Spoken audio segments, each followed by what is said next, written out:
Archana Jaykumar. If it's going to be summer, winter or even spring, what we would like to have is always quench our thirst, and that's going to be rose milk.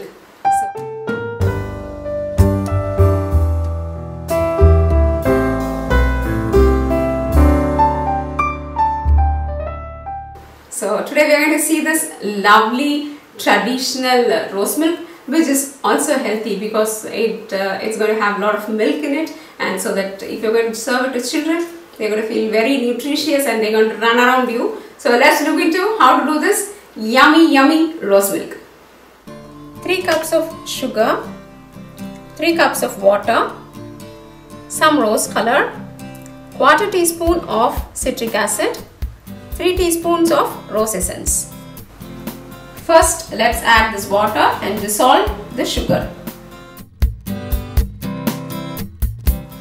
3 glasses of water. Do not let it just like that on the stove with the sugar underneath and water, because that will change the consistency and the texture of the syrup. So first dissolve sugar well and then leave it on the stove. We need to get a very thin string consistency. It will not be the exact right thick string consistency, but it will be slightly prior to that. I will show that right now. Now look, the sugar has dissolved well. Let's leave it on the stove until we get the required consistency. Let's keep it in medium flame. So now look at this. It's been boiling for 5 minutes.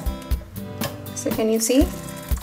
It's become very transparent, and slowly we are getting the string consistency in this.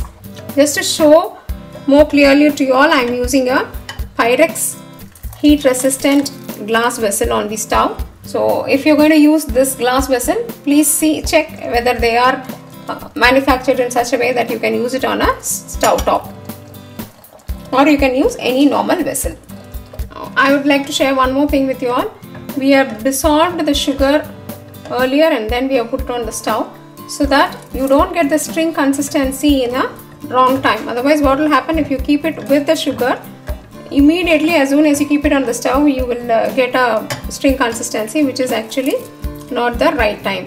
Once the sugar is dissolved, they really take some time to mix well and to arrive at that consistency. That's why we are following this step. Now look at this, it's been boiling nicely. I'll show you the consistency. Once you're stirring it with a spatula and removing it, it should fall in drops. Be careful with your hands, it will be hot. Just touch one drop and see, it's not forming a string, but something very near that. This is the right consistency to remove it from heat. Now at this stage, add the small quantity of citric acid. Remember, this is going to be a milk dish, so we should not add more citric acid. Be very careful in adding it. As I mentioned, it's only 1/4 of a teaspoon. The citric acid, we are adding it just to stop or avoid crystallization of this sugar syrup, because normally when they cool down, they become a little flaky type. So to avoid that, we are adding this citric acid.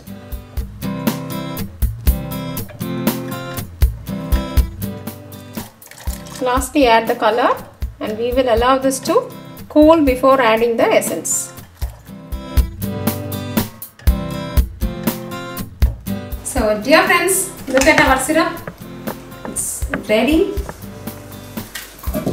It has cooled completely. Look at this. It is not crystallized. This is the right texture. Now let's add the required rose essence.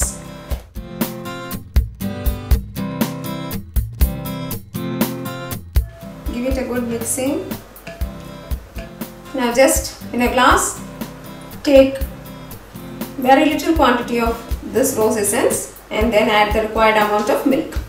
So I am pouring the rose syrup into this.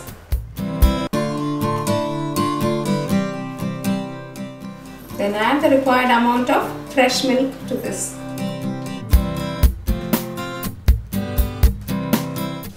Either use a whipper or you can have a hand whipper or an electric whipper to whip this milk and make it more smooth and creamy.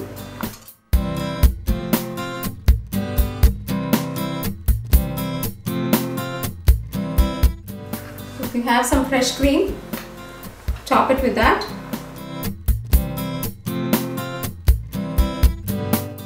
Now your rose milk is ready to serve.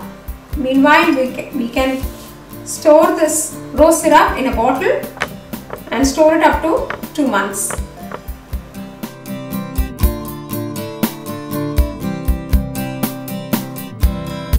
So dear friends, hope you enjoyed this session of making this wonderful yummy rose milk. It's going to definitely soothe your mind and your throat, your tummy. Dosa pizza, always enhancing your taste buds. If you like this video, press like, subscribe to Dosa Pizza, and for your printable recipes, visit dosapizza.com. Thank you and bye-bye.